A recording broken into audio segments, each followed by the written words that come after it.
Eh bien, c'est dans ce magnifique parc du château de Malto que je vous reçois ici dans le Calvados pour vous parler de la MT 800 de CF Moto, modèle Explore. Il faut savoir que le modèle Sport sort de la gamme, que le modèle Touring reste donc maintenant le bas de gamme et le haut de gamme, nous avons l'Explore.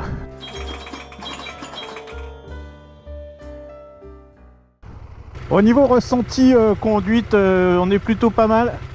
Faut s'habituer au coup de pied au cul à entre 4005 et 5000 tours là quand même. Alors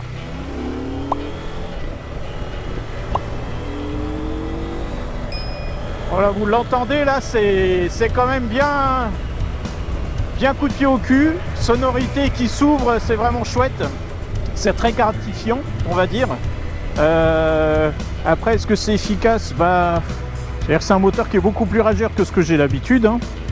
Moi, je suis quand même sur une moto à la base, le 1200 GS, c'est pas non plus un foudre de guerre. Là, si on veut s'amuser, on est obligé de monter dans les tours. Voilà, je passe les rapports à 6000 pour avoir quelque chose d'intéressant. En dessous, c'est rond, hein, ça marche bien. Il n'y a pas photo. C'est le moteur 790 de la KTM. Il n'a plus à faire ses preuves ce moteur, hein. Il est efficace, on le sait, et c'est clair qu'on est sur un truc un petit peu plus agressif quand même. Donc très belle moto au demeurant, toute noire, elle a vraiment de la gueule. Vous avez ici donc le petit radar qui vous permet de vous indiquer si vous avez un véhicule derrière vous dans vos angles morts. C'est quand même une bonne chose.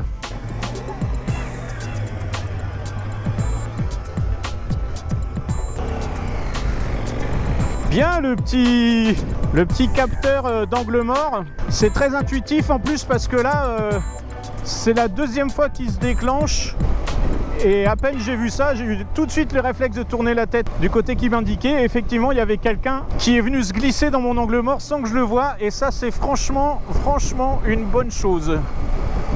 Je mets un bon point là-dessus. Oui les amis, voilà. Nous avons un écran TFT 8 pouces qui est vraiment très lisible, tactile et très intuitif. Il est vraiment très facile à utiliser. C'est quelque chose de tout simple.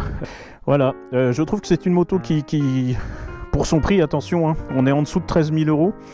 Et à ce prix-là, on a quand même en option les poignées chauffantes. Qu'est-ce que je dis en option? Non, on a deux séries, les poignées chauffantes, la selle chauffante, une petite prise 12 volts allume-cigare, une double prise USB. Voilà. On a donc ce fameux écran 8 pouces TFT. On a aussi tout ce qui est assistance ABS, traction control, avec centrale inertielle. On a aussi ça fonctionne aussi sur l'angle. L'ABS fonctionne sur l'angle. Le traction control fonctionne sur l'angle aussi. Elle est équipée, bien sûr, ça tout le monde le sait, du moteur 790 KTM, qui n'est plus à présenter. Voilà. Elle est jolie. Elle est montée d'origine avec des Michelin Anaki Adventure. C'est pas forcément les pneus que je préfère. La signature visuelle est plutôt jolie. Voilà, la veilleuse est vraiment belle. Longue portée. Cette moto, effectivement, si vous avez envie de voyager, je pense qu'elle est bien. Au niveau conduite, on est très bien dessus. C'est hyper facile en fait. Hein. Bon, j'aurais tendance à dire un peu comme toutes les motos récentes maintenant. Je suis assez petit, j'ai les bras courts, les jambes courtes. Je suis très bien installé à bord. En fait, les commandes tombent bien, mes bras sont pas forcément tendus, ils sont pas trop pliés, je suis dans une bonne position, je suis assez droit. La hauteur de selle est juste pour moi, 1,69 m, et à l'arrêt, je touche la pointe des pieds, hein, vraiment la pointe des pieds, ou alors si je ne mets qu'un pied, c'est bien, mais c'est juste, on va dire c'est juste. Je ne sais pas du tout s'il y a différentes hauteurs de selle de prévues sur cette moto. Il faut que je me renseigne.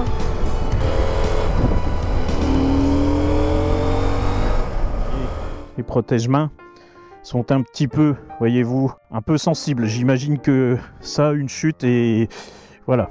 On est sur quelque chose pareil. Les crash bars sont de série. Mais quand je vois la patte de fixation, Ici, je me dis qu'elle est quand même très fine et qu'elle peut plier très facilement. Donc c'est-à-dire que le crash bar peut vraiment venir s'appuyer contre la carrosserie, et juste derrière on a quand même le bocal de liquide de refroidissement. Ça serait dommage de venir l'écraser. On a le radiateur, le sabot alu, donc lui il n'est pas en plastique, hein, il est vraiment en métal, et bon c'est un alu de 2-3 mm. Bon, je pense que si vous voulez vraiment faire du off-road, vaudra mieux penser à le changer.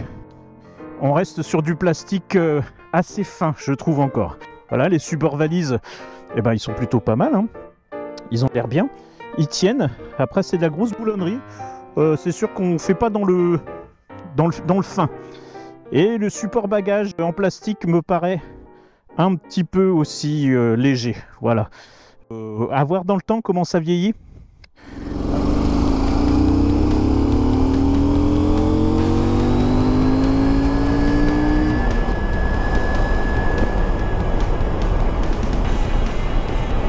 Donc on a quand même l'écran qui...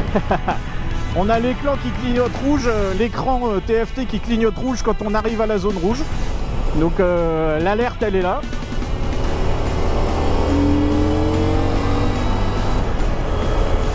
Ça pousse, hein, bah oui bien sûr ça pousse.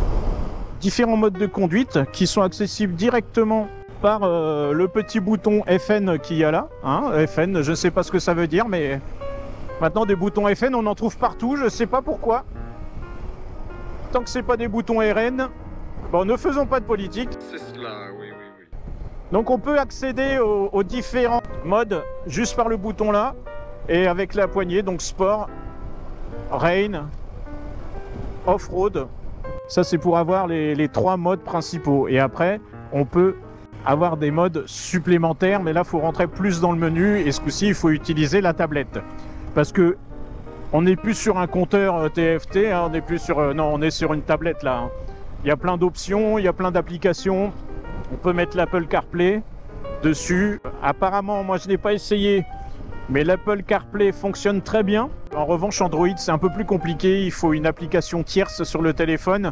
Et c'est pas forcément ce qui se fait de mieux apparemment. Pour l'instant, donc peut-être qu'il y aura des mises à jour, hein. Maintenant les motos aussi se mettent à jour, ça c'est hallucinant, on fait des mises à jour sur les motos. Moi je fais la vidange sur la mienne, je révise les plaquettes de frein et voilà. On va faire un petit test, voilà, si vous êtes censé faire du off-road avec cette moto, et ben quand on fait du off-road on tombe, hein. Donc et ben on va la mettre par terre et puis on va voir comment ça se relève. Allez, c'est parti. Voilà, excusez-moi, hein. Voilà. Et ben moi je vais vous dire tout de suite, ça pèse. Déjà rien qu'à la coucher. Allez, on essaye de la relever. Voilà. Alors sans bagage, sans équipement, honnêtement, ça se relève bien. Ça se relève vraiment pas mal. Et au passage, je tiens à remercier Motoax Caen, qui me permettent de faire cet essai de la 800 parce qu'ils sont concessionnaires CF Moto maintenant.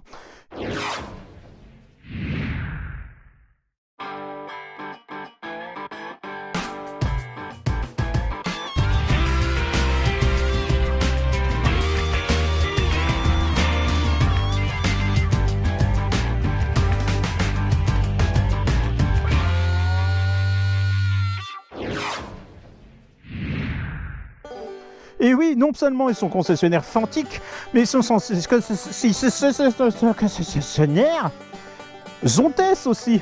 Et CF Moto, bien sûr, bah oui, voilà, fallait le dire. On va dire que au niveau rapport qualité-prix, on est vraiment bien. C'est de la bonne moto avec un prix très attractif. J'ai des retours du concessionnaire sur la livraison en 15 jours des motos. Pour l'instant, ils arrivent à tenir les délais apparemment. Pour les pièces, on est à 48 heures en urgence et sinon un peu plus si c'est pas urgent. Bon, j'avoue que là, je remonte sur ma vieille 1200 GS de 2010. Bah, c'est sans appel. Je préfère. Voilà. C'est très bien les motos neuves, les motos avec plein d'options et d'assistance et tout. C'est très agréable, mais il y a quelque chose. Mais au niveau confort, sensation de sécurité et d'agréabilité à piloter, je reste convaincu pour moi que la 1200 GS fait partie des meilleures motos. En tout cas dans ce segment, parce que franchement, c'est un tapis volant la machine. Ça va où on veut en plus. Allez les gens du canapé, à bientôt, bienvenue dans ma tête.